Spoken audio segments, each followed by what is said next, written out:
का अधिनियम हम पढ़ा रहे थे, तो 1919 का अधिनियम में हम एक चीज बताए थे आपको कि इस अधिनियम में प्रोविजन था कि जब इस अधिनियम का 10 वर्ष बीत जाएगा, ठीक है ना, तो एक भारत में एक संवैधानिक आयोग का गठन किया जाएगा। ये जो संवैधानिक आयोग होगा हमारा, ये इस बात का समीक्षा करेगा कि इन 10 वर्षों में भारत का संवैधानिक प्रगति कितना हुआ है, ठीक है ना। ये जो प्रोविजन था किसमें था? 1919 के अधिनियम में, ठीक है ना। मतलब 1919 के अधिनियम के बाद अगर हम कहें तो यहां पे होना क्या था कि जो नया जो आयोग बनना था हमारा, ये 1929 में बनना था, ठीक है ना। लेकिन इस समय अगर हम बात करें तो 1927 के आसपास अगर हम चल के देखें तो ब्रिटेन में कंजर्वेटिव पार्टी का सरकार था, ठीक है ना, और वहां पर इलेक्शन होना था, और उस इलेक्शन में कंजर्वेटिव पार्टी को यह डर लगा हुआ था कि अगला इलेक्शन में उसका हार हो जाएगा, ठीक है ना, और ब्रिटेन का जो सत्ता है ये लेबर पार्टी के हाथ में आ जाएगा। 1929 फिर से ध्यान दीजिएगा, हम यहां पे ये बताए कि 1919 के अधिनियम में प्रोविजन था कि जब इस अधिनियम का 10 वर्ष बीत जाएगा तो इसके बाद भारत में एक संवैधानिक आयोग का गठन किया जाएगा, और ये जो संवैधानिक आयोग है हमारा, ये इस बात की समीक्षा करेगा कि इन 10 वर्षों में भारत का संवैधानिक प्रगति कितना हुआ है। मतलब जो संवैधानिक आयोग का जो गठन होना था, कब होना था? 1929 में, ठीक है ना। लेकिन 1929 से पहले अगर हम चल के देखें, ठीक है ना, तो 1929 से पहले ब्रिटेन में चुनाव होना था, और ब्रिटेन में इस समय जो सत्ता था ये किस पार्टी के पास था? कंजर्वेटिव पार्टी के पास था, और कंजर्वेटिव पार्टी को चुनाव में हार का डर सता रहा था। उसको यह लग रहा था कि ब्रिटेन में जो होने वाला चुनाव है उस चुनाव में कंजर्वेटिव पार्टी का हार होगा और सत्ता जो है ये लेबर पार्टी के हाथ में आ जाएगा, और लेबर पार्टी का जो लोग है ये भारत समर्थक है, ठीक है ना। इसीलिए भारत जैसा एक जो साम्राज्य है ब्रिटेन के पास, उस साम्राज्य को लेबर पार्टी का जो अनगढ़ कार्य करता है उसके हाथ में छोड़ना उचित नहीं होगा, ठीक है ना। इसलिए कंजर्वेटिव पार्टी क्या करता है कि समय से 2 साल पहले ही 1927 में ही इस आयोग का गठन कर देता है, ठीक है ना। इसी आयोग को हम लोग क्या कहते हैं? साइमन आयोग।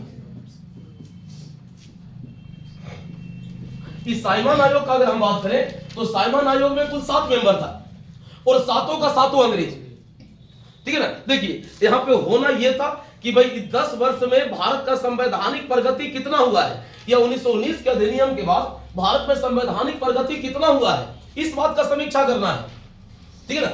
और एक भी भारतीय को इस योग्य नहीं माना गया कि भाई यहां जो आयोग बन रहा है इस आयोग में हम भारतीयों को शामिल करें, ठीक है ना। मतलब भारत के संवैधानिक प्रगति के लिए आयोग बन रहा है, संवैधानिक प्रगति के समीक्षा के लिए, और एक भी भारतीय को इतना योग्य नहीं माना गया कि इस आयोग में शामिल किया जाता। इस आयोग में कुल 7 मेंबर था, और सातों का सातों अंग्रेज था, ठीक है ना। इसलिए भारतीय राष्ट्रीय कांग्रेस का लीजिए या भारतीय लोगों का लीजिए, तो भारतीय लोग जो था इस आयोग को श्वेत आयोग कहता है, मतलब व्हाइट मैन कमीशन, ठीक है ना। ताकि इसमें जो भी मेंबर था ना ये सारा का सारा क्या था? अंग्रेज था, ठीक है ना। इसीलिए इसको व्हाइट मैन आयोग भी कहा गया भारतीय के द्वारा, और ऐसा कह के इसका विरोध किया गया, ठीक है ना। इसी विरोध के क्रम में हम पहले भी बता चुके हैं आप लोगों को कि इसी विरोध के क्रम में लाहौर में लाला लाजपत राय पर लाठी चलाया गया, और उसी लाठी चार्ज में लाला लाजपत राय का मृत्यु हो जाता है, ठीक है ना। और बाद में जब इतिहास पढ़िएगा तो आपको यह भी पता चलेगा कि भगत सिंह वगैरह जो थे, ठीक है ना, ये लाला लाजपत राय पर जो लाठी चलाने वाला था सैंडर्स, ठीक है ना, मतलब उसका हत्या कर देते हैं, ठीक है ना। इसको इस सब छोड़ दीजिए। 1927 में जो साइमन आयोग बना हमारा, इस आयोग का जो रिपोर्ट प्रस्तुत किया गया 1930 में किया गया। मतलब 1927 में जो साइमन आयोग का गठन हुआ, अपना रिपोर्ट कब दिया? 1930 में।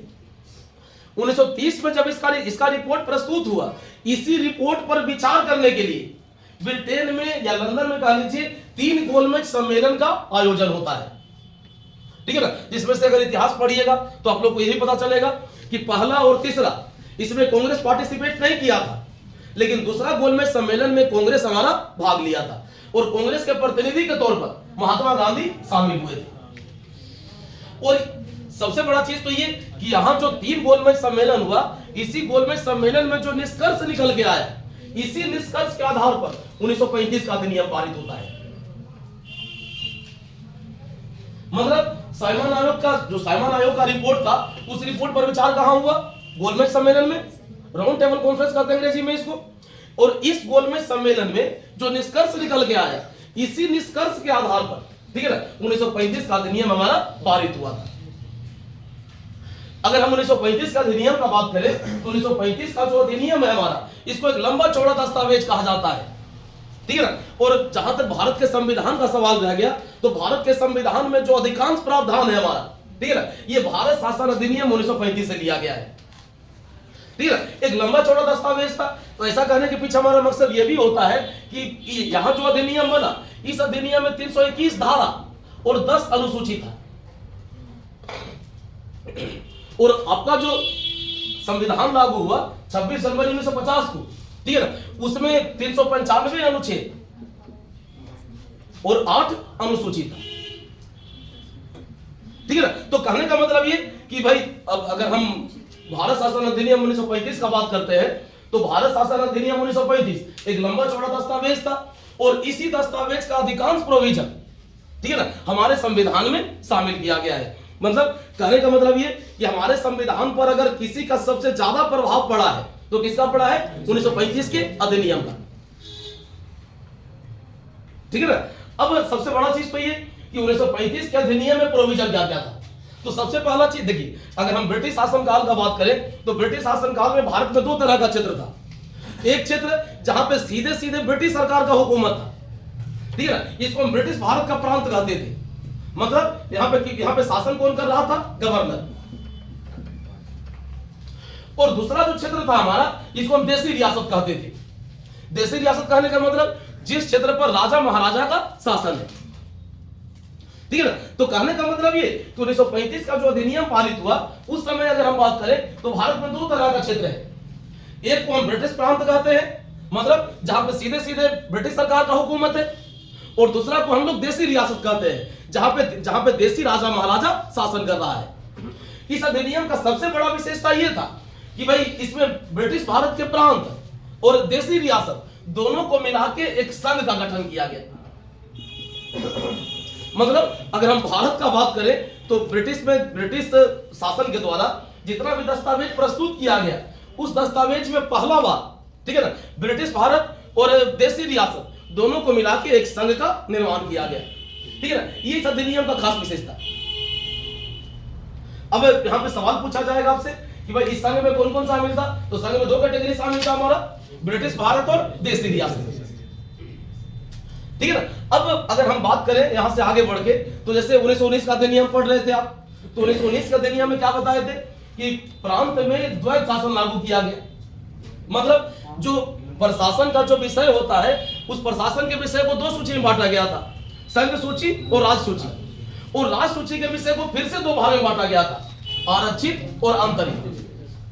आरक्षित विषय पर विधि बनाने का शक्ति किसका? गवर्नर का। और अंतरिक्ष विषय पर विधि बनाने का शक्ति किसका? निर्वाचित प्रतिनिधि का। मतलब दोनों में गवर्नर को ही विधि बनाना था। लेकिन आरक्षित विषय के संबंध में अगर हम बात करें तो गवर्नर जो था ये परिषद के सहयोग से विधि बना सकता था। और जो अंतरिक्ष विषय था हमारा, उसमें गवर्नर जो था ये निर्वाचित प्रतिनिधि के सहयोग से विधि बना सकता था, ठीक है ना। अब इस तरह का जो प्रोविजन था, मतलब प्रांत में जो द्वैत शासन लागू किया गया था, ठीक है ना, 1935 के अधिनियम के जरिए इसको समाप्त कर दिया गया। मतलब 1935 के अधिनियम के जरिए अगर हम कहना चाहें तो ये कह सकते हैं, ये बता रहे थे कि 1935 के अधिनियम के द्वारा अगर हम कहें तो प्रांत को स्वायत्ता प्रदान कर दिया गया। मतलब प्रांत में जो शक्ति का 2 भाग में बंटवारा हुआ था, आरक्षित और अंतरिक्ष में, इसको समाप्त कर दिया गया।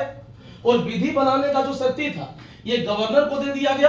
और किसके सहारे विधि बना सकता था? वो निर्वाचित प्रतिनिधियों के सहयोग से, ठीक है ना। और इसी से अगर हम कहें तो एक सवाल पूछता है एग्जामिनेशन में कि प्रांतीय स्वायत्ता की शुरुआत किस अधिनियम के जरिए हुई? तो क्या मानिएगा? 1935 का अधिनियम, ठीक है ना। लेकिन यहाँ पे एक चीज और ध्यान रखना है आपको कि यहाँ पे प्रांत में द्वैत शासन को समाप्त जरूर कर दिया गया, लेकिन केंद्र का अगर हम बात करें ना तो केंद्र में या संघ में द्वैत शासन स्थापित कर दिया गया। मतलब एक जगह से हटा के और दूसरे जगह पर इसको लागू कर दिया गया। देखिए अगर हम संघ का बात करें, अगर हम केंद्र का बात करें तो केंद्र में जो शक्ति है उसको 2 भाग में बांट दिया गया, पहला आरक्षित और दूसरा आंतरिक। जो आरक्षित विषय था केंद्र में, उस पर विधि बनाने का शक्ति किसका? गवर्नर जनरल का या वायसराय का। और जो अंतरिक्ष विषय था भाई, ये किसको सौंपा जा सकता था? निर्वाचित प्रतिनिधियों को। ठीक है ना। इस आरक्षित विषय का अगर हम बात करें तो आरक्षित विषय में कौन कौन सा विषय शामिल था? जैसे अगर हम बात करें, प्रतिरक्षा शामिल था इसमें, विदेश कार्य शामिल था इसमें, जनजातीय मामला शामिल था इसमें, और धार्मिक कार्य शामिल था इसमें। तो ये 4 विषय जो था हमारा मेन ये किसमें रखा गया था? आरक्षित कैटेगरी में। और बाकी जो भी विषय था हमारा, ये किसमें शामिल था? अंतरिक्ष कैटेगरी में। मतलब इस आधार पर अगर हम कहें तो प्रांत से द्वैत शासन को समाप्त करके केंद्र में द्वैत शासन लागू कर दिया गया। ठीक है ना। इस अधिनियम के जरिए अगर हम बात करें तो यहाँ पे एक विशेषता और कि भारत में द्विसदनीय विधानमंडल का गठन किया गया। जैसे हम पहले भी जब पढ़ा रहे थे 1919 का अधिनियम, वहां ही बताए थे इस चीज को। ठीक है ना। और यहाँ पे अगर हम 1935 के अधिनियम का बात करें तो 1935 के अधिनियम के जरिए भी प्रांत में द्वैत शासन को स्थापित किया गया। तो अब प्रांत में जो द्विसदनात्मक विधानमंडल का गठन किया गया। एक सदन को हम कहते थे राज्य परिषद और दूसरे को हम कहते थे केंद्रीय विधानसभा।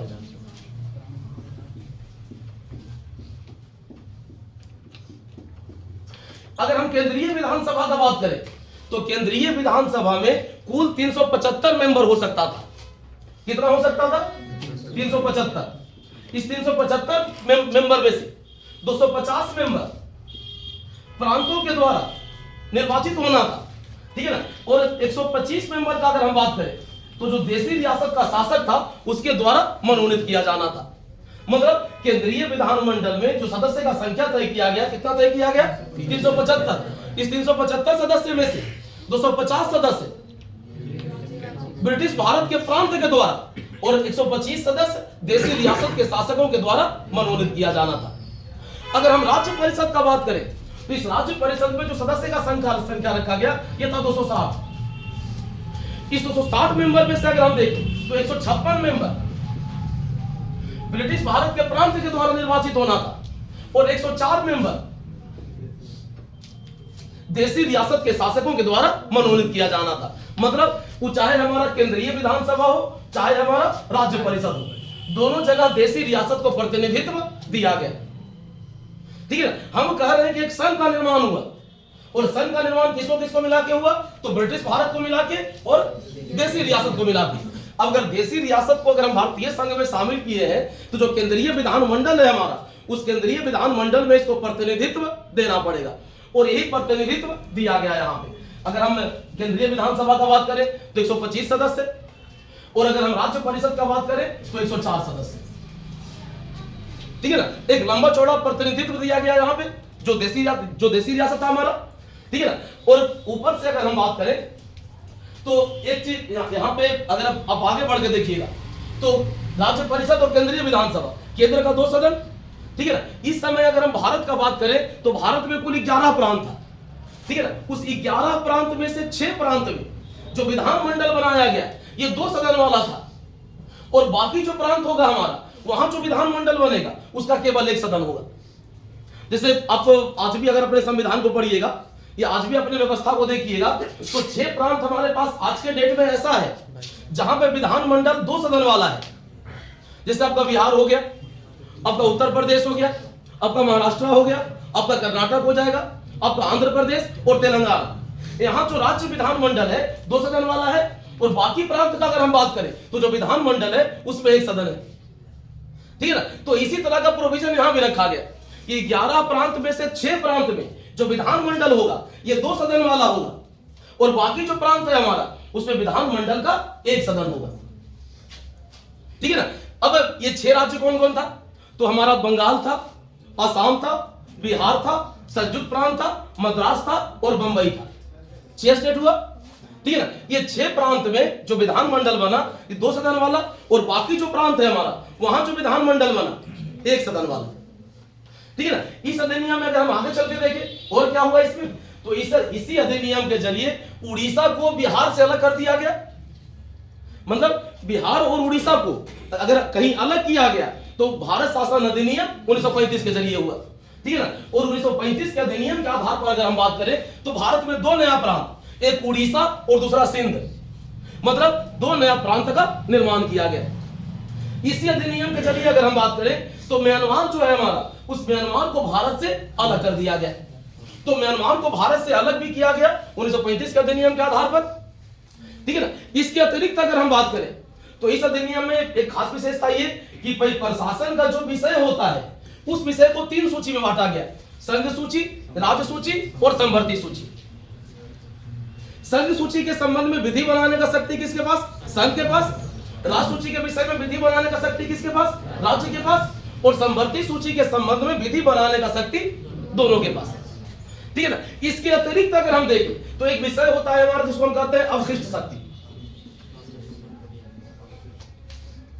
अवशिष्ट शक्ति कहने का मतलब भाई प्रशासन का ऐसा विषय होता है जो तीनों में से किसी भी सूची में शामिल नहीं है। जैसे मान लेते हैं कि जब हम सूची का निर्माण कर रहे होंगे तो प्रशासन का जितना विषय है उस विषय के बारे में सोचे होंगे कि भाई प्रशासन का यह विधि बनाने का कितना विषय हमारे पास हो सकता है, और जितना विषय हमको समझ में आया उसको हम तीनों में से किसी न किसी सूची में शामिल कर दिए, ठीक है ना। हो सकता है कि बाद में कुछ ऐसा विषय उभर के आ जाए जिस विषय के बारे में हम पहले नहीं सोच पाए थे, या ऐसा भी हो सकता है कि कुछ विषय ऐसा है हमारा जो तीनों में से किसी भी सूची में शामिल नहीं हो, मतलब हमसे छूट जाए, ठीक है ना। इसी को अवशिष्ट शक्ति कहते हैं। तो अवशिष्ट शक्ति कहने का मतलब प्रशासन का ऐसा विषय जो तीनों में से किसी भी सूची में शामिल नहीं हो।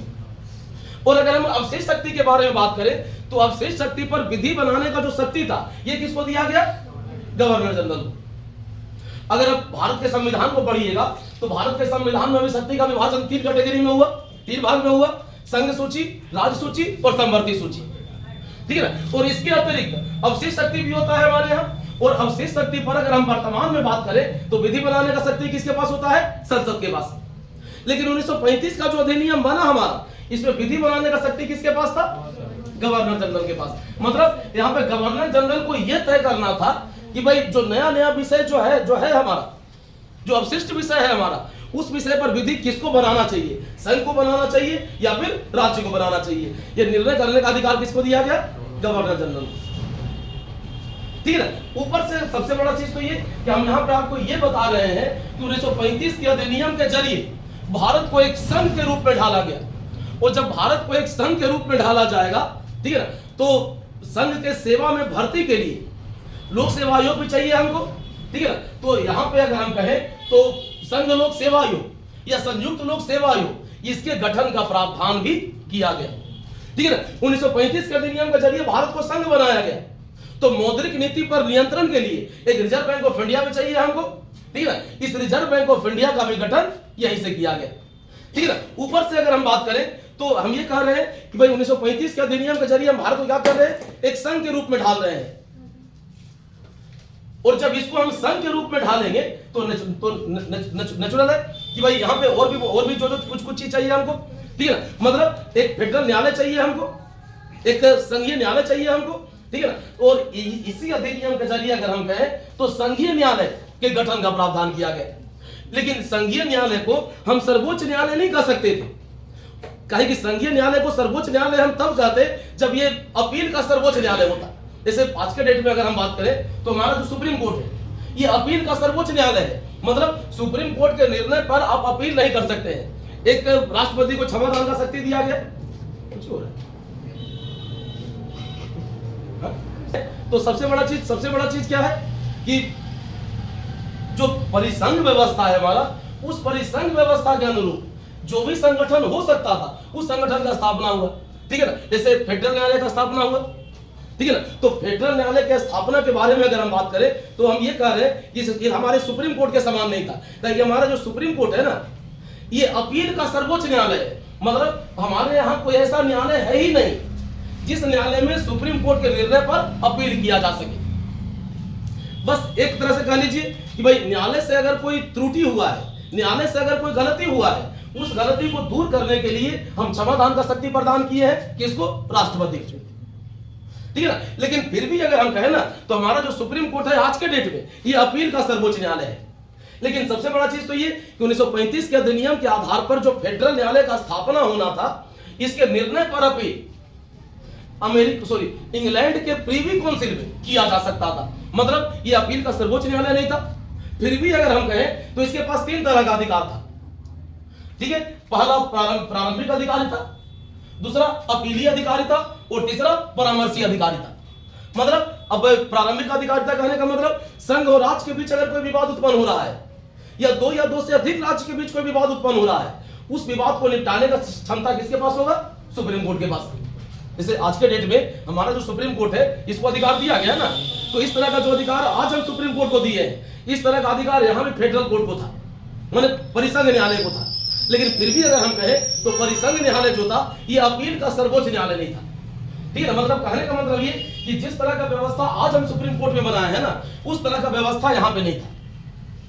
तो सबसे बड़ा चीज तो ये कि अगर हम इस अधिनियम के आधार, इस अधिनियम का बात करें तो इस अधिनियम के जरिए कई परिवर्तन हुआ, और इस अधिनियम का अगर हम बात करें तो इस अधिनियम का कई प्रोविजन, ठीक है ना, मतलब सीधे सीधे करके कहीं कह सकते हैं आप कि इसको भारत का जो संविधान है हमारा, जो नया संविधान बना हमारा, उस संविधान में शामिल कर दिया गया। मतलब संविधान को अगर हम संविधान के बारे में बात करें, वर्तमान संविधान के बारे में, तो हमारा संविधान को पर सबसे ज्यादा जो प्रभाव पड़ा है वो किसका पड़ा है? भारत शासन अधिनियम 1935। ठीक है।